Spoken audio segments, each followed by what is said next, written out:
my mother was never allowed to join the Communist Party because even though she was actually leftist, she was suspect by the Czech communists of being a US informer, which was a very awkward situation because actually she was in fact suspect by the US government also of being, a leftist leaning communist, not suspect, they knew she was a leftist leaning communist.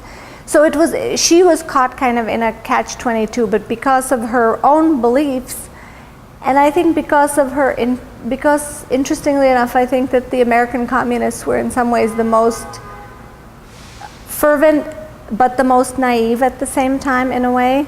And also I think because she had given up a lot she left her home in the United States, and she kind of, as she went through the 50s in communist Czechoslovakia, she also had to give up her US citizenship under duress, and so she at that point had to make the decision that she would possibly never return here. And I think in making that decision, she kind of went wholeheartedly for her beliefs over her country, I think, in a way. And whereas my father was in a different situation because he was at home.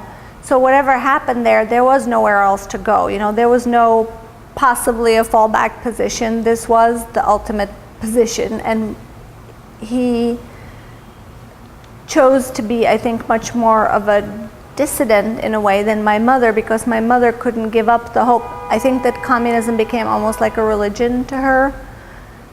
She really couldn't give it up. And so we were brought up in this slightly kind of bipolar household. Not completely, because my mother was very intelligent and of course she understood the subtleties, but she would always be, genuinely questioning, if you are being so critical, are you actually really trying to do things that, would improve things if you want to be so critical? Whereas my father was much more cynical in the Czech way, and he